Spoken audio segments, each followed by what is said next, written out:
Most seniors who wake up 2, 3, even 4 times a night to use the bathroom are told the same thing. It is your bladder. It is your prostate. It is your age. Stop drinking water after dinner. And if that does not work, then the next step is usually another medication. That sounds reasonable until you look at one detail most people never get shown.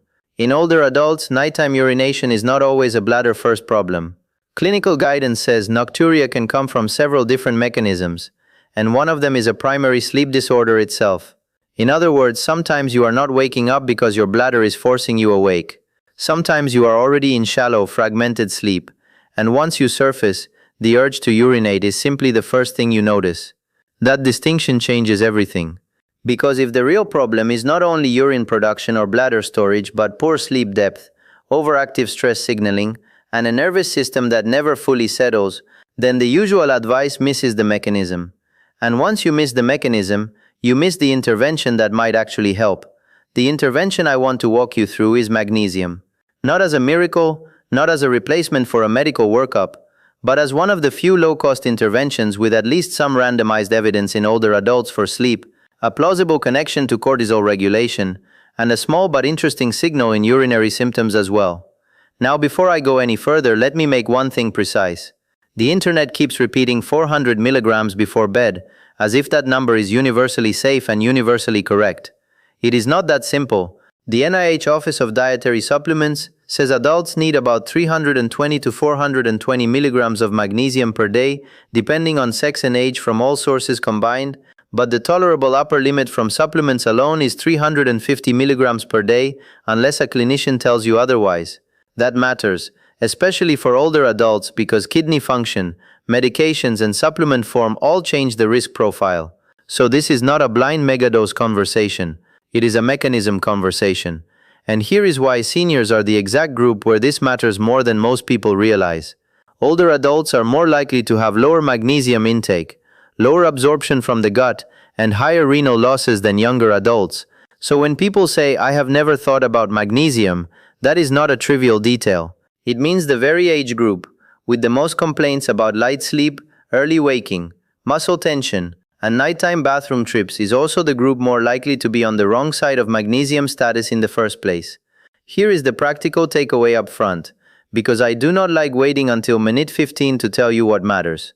If you and your clinician decide magnesium is appropriate, the real goal is not chasing a magical 400 milligrams number. The goal is restoring a better magnesium status in a way that is tolerated, safe, and consistent. For many people, that means correcting diet first and being cautious with supplements, especially if they have kidney disease or take medications that interact with magnesium. The science I am about to show you makes more sense when you think in terms of supporting sleep depth and stress regulation than forcing 8 perfect hours instantly. I am going to walk you through 4 pieces.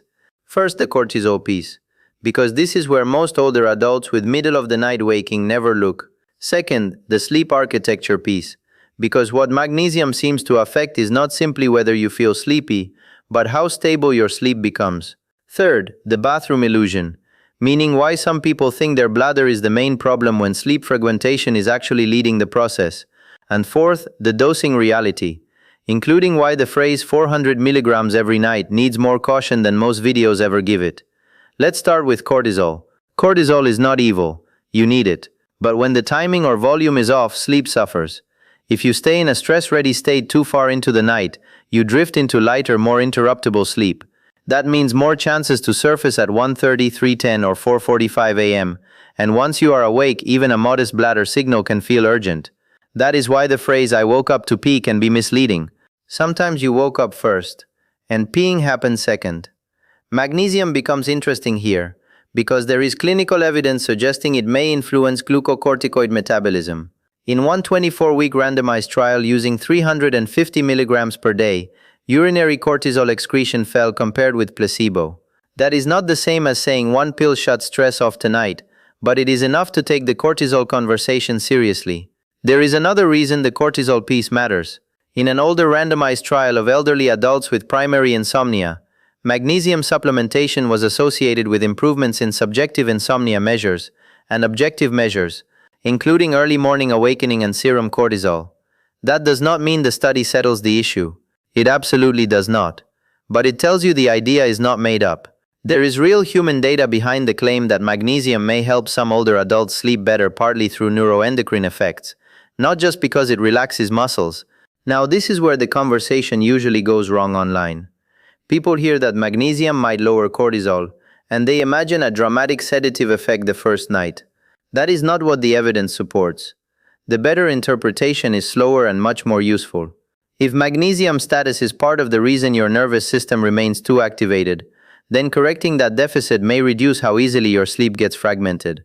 That is a very different promise from take this and you will never wake again. And frankly, it is the more credible promise. The second mechanism is sleep itself, not bathroom symptoms, not bladder pressure, sleep.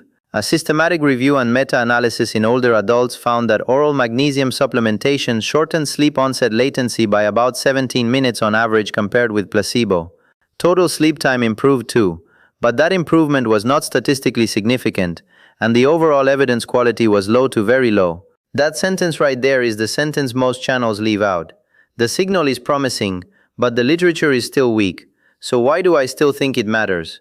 Because in sleep, 17 minutes is not nothing, especially in older adults who have spent months or years lying awake after the lights go out, then sleeping in a shallow state the rest of the night. And this is the part I want you to stay with me for, because it changes how you interpret the bathroom trips. If magnesium helps you fall asleep faster, reduces early morning awakening in some people, and stabilizes the sleep window even modestly, then the number of times you become conscious enough to notice your bladder can come down even if your bladder itself has not changed dramatically. That is not a gimmick. That is a sequencing issue. Bad sleep can magnify nocturia. Better sleep can sometimes reduce the number of perceived nighttime bathroom awakenings simply because you are not surfacing as often. Clinical guidance on nocturia explicitly includes sleep disorders among the possible mechanisms, which is exactly why treating the bladder alone does not solve every case. Let me make that even more concrete. Imagine two older adults with the exact same overnight urine production. The first sleeps deeply for long blocks and wakes once near morning. The second has fragmented, light sleep because the nervous system never fully downshifts. That second person may wake 3 times, and each time they are awake long enough to feel bladder fullness. Both people may say, "My problem is nighttime urination," but the first person has a urine problem. The second person may have a sleep fragmentation problem that is presenting as a urine problem. If you do not separate those two patterns, you end up treating the wrong target. Now there is a third layer here that most people never hear about, and it is the one that made me look harder at magnesium in the first place. There is a small, much older randomized, placebo-controlled trial in women with sensory urgency or detrusor instability, where 55% of those taking magnesium hydroxide reported subjective improvement in urinary symptoms versus 20% on placebo. That is intriguing, but I want to be careful with it. It was small, it was not a broad nocturia trial in all seniors, and it is nowhere near strong enough to tell every older adult that magnesium will directly fix nighttime urination. What it does tell us is that magnesium may have some bladder-related effects in at least some subgroups, possibly through smooth muscle or urgency pathways. Interesting, yes. Definitive, no. That caution matters because nocturia in older adults is often more complicated than people think. Current primary care guidance points to 4 broad mechanisms: increased nighttime urine production, reduced bladder storage ability, incomplete bladder emptying, or a primary sleep disorder. That means your bathroom trips could be driven by evening fluids, diuretics, sleep apnea, overactive bladder, prostate enlargement, heart failure, poorly timed medications, pelvic issues, or sleep fragmentation itself. This is exactly why any honest discussion about magnesium has to include the sentence most viral videos skip. If you are waking repeatedly at night to urinate, you do not just need hacks. You may need evaluation. This is also why the title phrase "without getting up to pee" needs to be translated correctly. The evidence-based version is not that magnesium universally stops the bladder from filling. The more accurate version is that magnesium may help some older adults sleep more continuously, may help certain stress-related or deficiency-related sleep problems, and may offer some urinary symptom benefit in limited contexts. When those things line up, the number of bathroom awakenings can drop. But that is not the same as saying magnesium is a universal nocturia treatment. It is not. Now let's talk about the dosage question, because this is where people can get themselves into trouble. The NIH notes that the upper limit for supplemental magnesium in adults is 350 milligrams per day, and higher supplemental intakes can cause diarrhea, nausea, abdominal cramping, and in extreme cases toxicity, especially in people with impaired kidney function. Magnesium can also interact with several medications, including some antibiotics and bisphosphonates. So if you are an older adult on multiple prescriptions, the sentence "it's just a mineral" is not good enough. Safety is part of the protocol. One practical reason this matters is that diarrhea is the last thing you want in someone who is already struggling with sleep and bathroom disruption. Some forms of magnesium are more commonly linked to GI side effects than others. The NIH specifically notes that magnesium carbonate, chloride, gluconate, and oxide are commonly reported to cause diarrhea, and that supplement form affects absorption. So when channels throw out 400 milligrams as if the number alone is the intervention, they are skipping the part that often determines whether an older adult can even tolerate the plan. Here is how I would think about the timeline. Not one night, not 2 nights. Sleep biology does not usually move that fast, especially in older adults whose sleep problems have been layered on top of each other for years. In the trials summarized in the Insomnia Review, magnesium interventions ran for weeks, not a single bedtime. That means the relevant question is not did I knock out instantly on night 1. The relevant question is whether over a few weeks, sleep onset, early waking, and nighttime continuity begin to change in a measurable way. That is a much more honest standard, and it is far closer to how the actual evidence works. There is one more subtle point here that I think is incredibly important. Older adults often assume that waking at night to pee is the cause of their poor sleep. But in many cases, poor sleep and nocturia feed each other in both directions. Once that loop starts, every nighttime awakening becomes self-reinforcing. You wake, you get up, you become more alert, you check the time, you worry about tomorrow. Stress rises, sleep pressure drops, then the next awakening becomes even easier. Anything that reduces the frequency or intensity of that loop, even modestly, can matter disproportionately. That is why a small intervention sometimes feels subjectively bigger than the numbers would suggest. So what would a practical, evidence-aware protocol look like? First, do not start with a random 400 milligrams bedtime promise from the internet. Start by looking at the whole picture. Diet, medication list, kidney status, timing of fluids, caffeine, alcohol, diuretics, and whether you might have sleep apnea or another sleep disorder.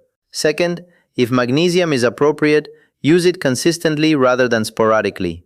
Third, track the outcome that actually matters. How many times you wake, how long you stay awake, whether you feel the urge came first or whether you were already awake, and how you feel the next morning. That distinction tells you far more than a supplement label ever will. And if you are looking for the one sentence that most perfectly summarizes the science, it is this: magnesium does not look like a guaranteed bladder fix, but it does look like a plausible sleep support intervention in some older adults, with a possible cortisol angle and a limited urinary symptom signal that deserves cautious attention. That is not clickbait, that is the grown-up version of the story. So if you ask me what the internet gets wrong, I would say it gets the sequence wrong. It tells seniors you wake because you need to pee. But for a meaningful number of people, the sequence may be closer to this. You are sleeping lightly, stress signaling stays too high, you surface into consciousness, and only then do you notice the bladder. If that is your pattern, magnesium becomes relevant for a completely different reason than most people think. Not because it shrinks the prostate, not because it stops urine production, but because it may help change the kind of night in which every small signal wakes you up. And that brings us back to the title. Seniors 400 milligrams lowers cortisol and makes you sleep 8 hours straight without getting up to pee. The evidence-based translation is more nuanced, but still useful. Magnesium may help some older adults with insomnia symptoms. It may support a better neuroendocrine state. It may reduce early waking in some people. And in certain cases, that may translate into fewer nighttime bathroom trips because the sleep itself is less fragile. That is the mechanism worth paying attention to.